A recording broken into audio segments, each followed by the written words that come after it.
Hello students, welcome back. We went through some theoretical backgrounds and the properties of t-curves and t-table in general. Excuse me, we talked about t-curve, but not t-table. We're going to talk about t-table shortly. Now let's go over to an example problem here. Here's a nice one. The pulse rate of 13 adult women were as follows, and then the data is there. Now, if the problem gave you the sample mean and sample standard deviation, you can use those. If it didn't give you, then you have to calculate it.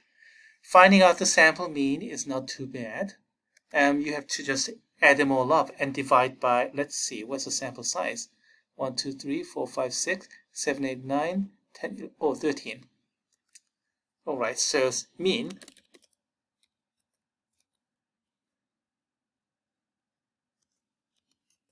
So that's, sorry about that. I have to run this so that we get a value. So the mean is about 75.6923. That's the sample mean. And then standard deviation. So, oops, typo here. Standard deviation of this data set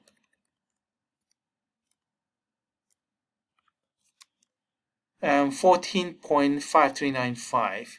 So this is what we have so far. The sample size is 13.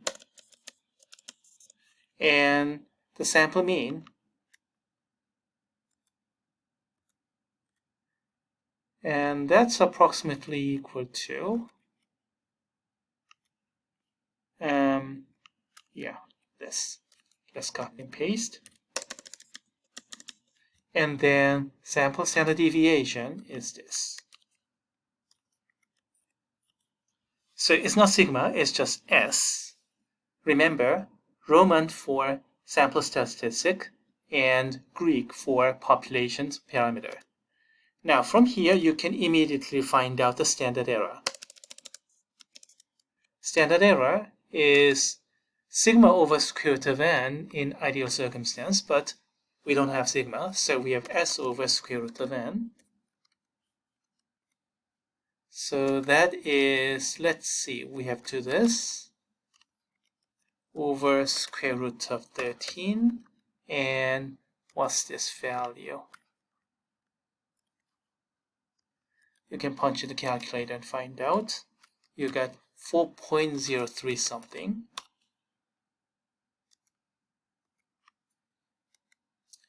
Okay, so we can calculate all those. Now, if you don't have Mathematica, then you can use MS Excel. Type in all those in, and then you can use mean and standard deviation .s to figure these out. And that's something we discussed way back in week 1 and week 2. So I'll just leave you there. Okay, we have all those numbers. Now let's find the 90% confidence interval. I must have got these problems from the textbook. 90% confidence interval. If I choose a problem, I would never written this kind of problem like this, because in real life circumstance, I've never seen 90% confidence interval. The lowest I've ever seen is 95% confidence interval. In exceptional case, 94%, but 90% is just too low. I've never seen that kind of thing. Let me change it, and then let's find 95% confidence interval. So we have all those numbers, and then we have to draw a normal-like picture. Let's see. Confidence intervals here. Yes, this picture. Let's see. Sample size is 13 for the problem we are working on. Okay, let's copy and paste this thing.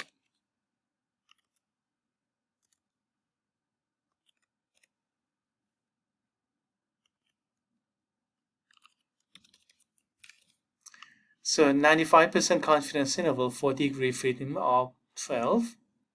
And then this X bar is 75.6923. Yeah. And then 95% here, so 2.5% here, 2.5% there by symmetry. And then you're going to find out the endpoint of the confidence interval. Left-hand side endpoint or right-hand side endpoint. Which one would you like to find?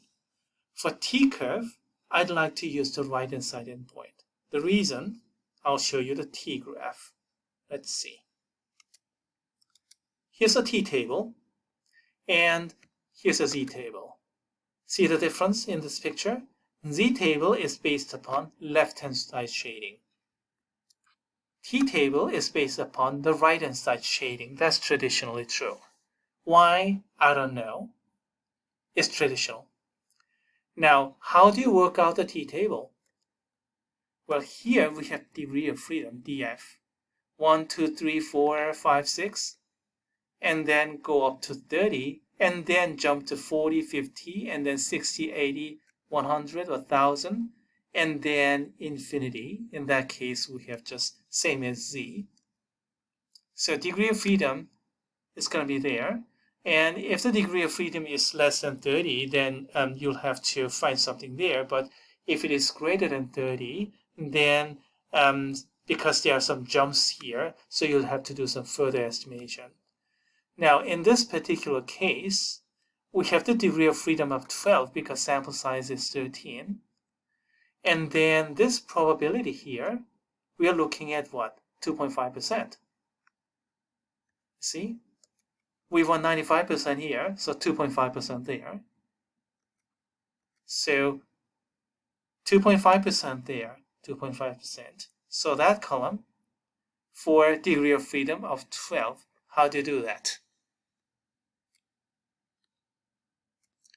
So degree of freedom is 12, and make sure you don't make stupid mistake of not subtracting 1, okay? Sample size is 13, so degree of freedom is 12. Now, upper tail, that is 0.25. So what? 12 row and 13 column. I have t-value of 2.179. Is that clear? 2.179. And that's how you can work out the t-table. Let's get out of the drawing mode.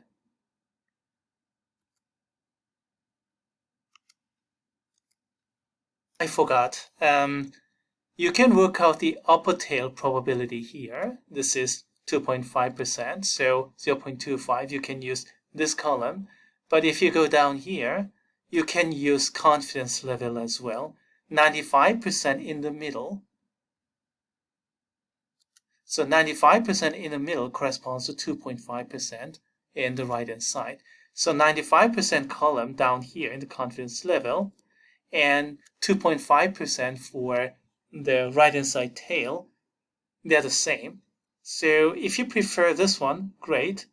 But some students prefer to do it this way. Me, I usually look up from the top.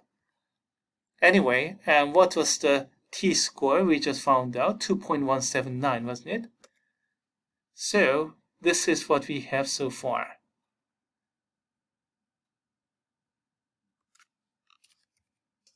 T-value, which is 2.179, and that is the end minus center over SE. Let me expand the font.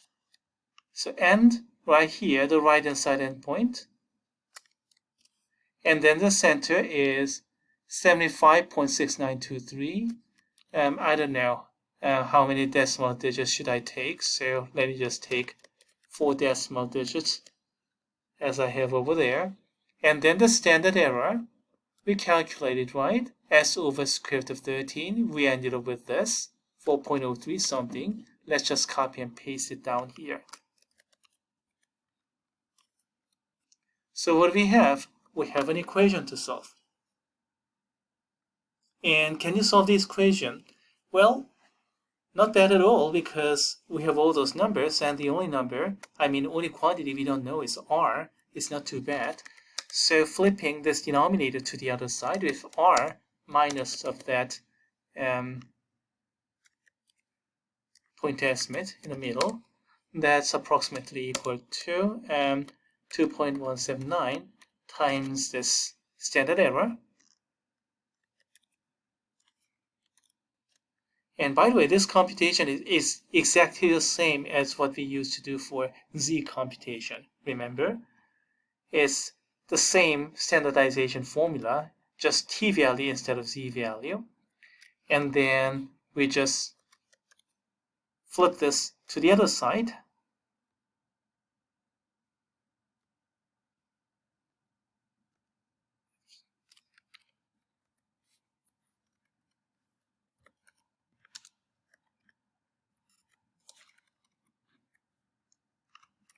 Okay, that's the computation. And then if you punch in the calculator, you're going to get, let's see, what do you get? 84.4792, approximately speaking, 84.45, and that is the right-hand side endpoint. How do you find that the left-hand side endpoint? Use the symmetry as before. From here, addition. From here, subtract the margin of error. Then you get the left-hand side endpoint. So left-hand side endpoint is center minus the margin of error of t times standard error. And I'll just calculate it with my computer. You can punch in the calculator too. So, all right, what do we have? Left-hand side endpoint, right-hand side endpoint. So the confidence interval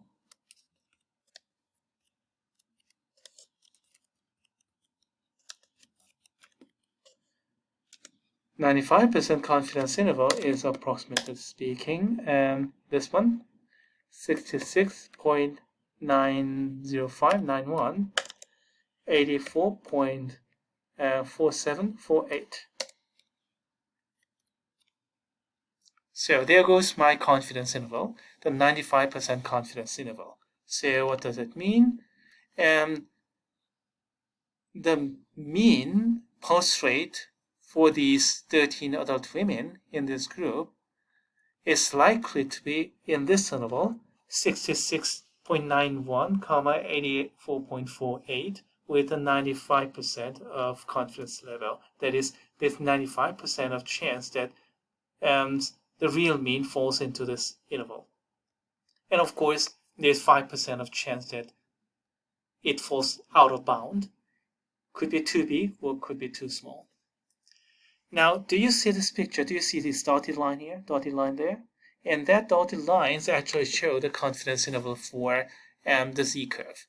So if you use the z-curve instead of t-curve, then this will be the z-score. And z-score for 95% is, remember, it's 1.96.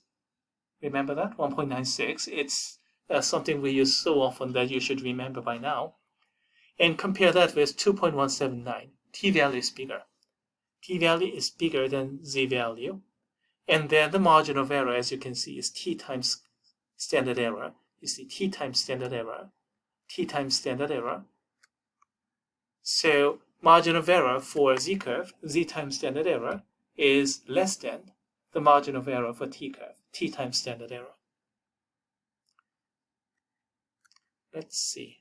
Do we have the solution here? The visualization is right there, and yeah, 90% confidence interval. And then here's a solution for 90% confidence interval. And SE computation is there. And then for 90% confidence level, 1.782. Yeah. So, okay, all right. You can do the same thing. It's just that, I don't know, I mean, solution is there already. So I go back to this 90% confidence level, but I have to admit that I don't like 90% confidence level very much. I've never seen 90% confidence level in any real-life situation. Can you do the same thing for 98% confidence interval? Well, here's a t-table, and the 98% confidence level is here. So you can use this column, which corresponds to 1% right-hand side. The detail is left to the student.